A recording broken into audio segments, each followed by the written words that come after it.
Sesungguhnya Allah Subhanahu wa taala akan mengabulkan doa setiap hamba sebagaimana yang Allah firmankan di dalam Al-Qur'an, ya.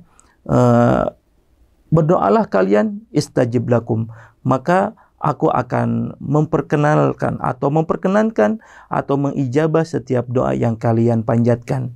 Tetapi di sini kita bisa mengambil pelajaran, tentunya ada adab ketika kita berdoa. Nah, dari hadis ini kita bisa mendapatkan pelajaran ketika kita berdoa tidak boleh istijal.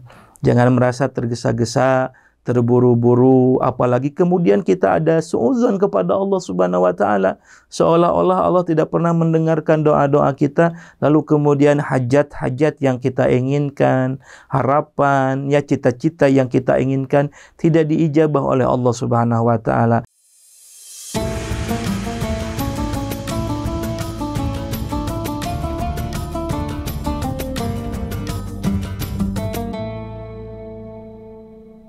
Ada hadis Nabi Sallallahu Alaihi Wasallam. Hadis ini diriwayatkan oleh muttafaqun alaih. Kata Nabi Sallallahu Alaihi Wasallam, yustajabu li ahadikum. Sesungguhnya setiap doa-doa kalian itu akan diijabah oleh Allah Subhanahu Wa Taala. Malam ya'jal, kecuali orang yang terburu-buru atau yang tergesa-gesa. Ketika sahabat bertanya, ya Rasulullah, siapa yang disebut dengan isti'jal, orang yang tergesa-gesa ataupun terburu-buru itu? Maka kemudian Nabi mengatakan, mereka yang sehabis berdoa lalu kemudian mereka mengatakan qad da'autu rabbi,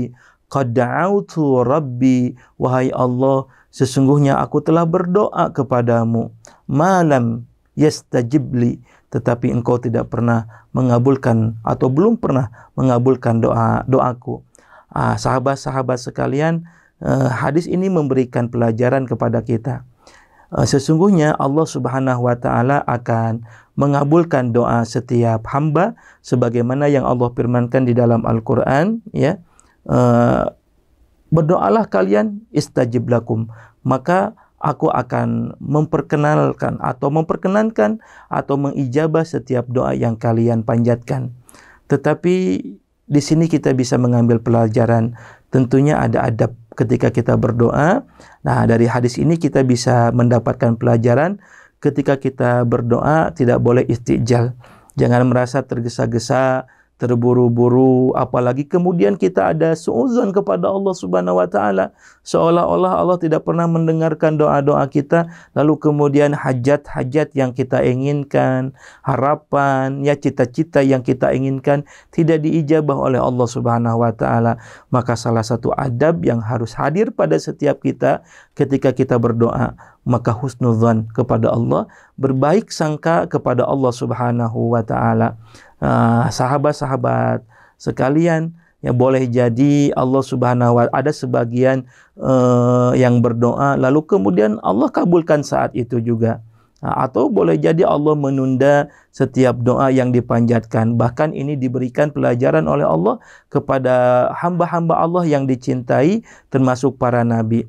Ada ketika orang itu berdoa kepada Allah bisa diijabah langsung, sebagaimana doanya yang pernah dipanjatkan oleh Maryam, sampai kemudian Nabi Zakaria saat itu sebagai pamannya agak kaget. Kullama dakhala 'alaiha Zakaria al-mihrab wajada 'indaha rizqa qala ya Maryam anna laki hadza qalat huwa min 'indillah rizqun min 'indillah. Kata Allah Subhanahu wa taala ketika Nabi Zakaria datang ke mihrab itu tempat ibadahnya Maryam, di mana Maryam ruku, sujud, mengingat Allah, kemudian berdoa kepada Allah. Allah Subhanahu wa taala berikan rizki yang banyak kepada Maryam, dan kemudian ketika ditanya oleh Nabi Zakaria sebagai pamannya, wahai Maryam, ini engkau dapatkan dari mana? Kata Maryam, aku dapatkan dari Allah Subhanahu wa taala. Atau boleh jadi ada doa yang dipanjatkan lalu kemudian Allah Subhanahu wa taala tangguhkan, ya, pengabulan doanya, dan ini juga terjadi pada Nabi Ibrahim alaihissalam, ya. Kita ketahui Nabi Ibrahim ini wattakhadallahu Ibrahim khalila, kekasih Allah Subhanahu wa taala. Tetapi ketika Nabi Ibrahim berdoa kepada Allah supaya dikaruniakan anak yang soleh, akhirnya apa? 20 tahun kemudian, ya, datang malaikat lalu kemudian memberikan kabar kepada Nabi Ibrahim alaihissalam.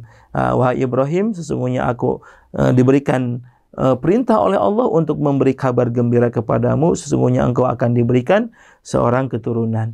Atau juga kita belajar daripada doanya istrinya Imran.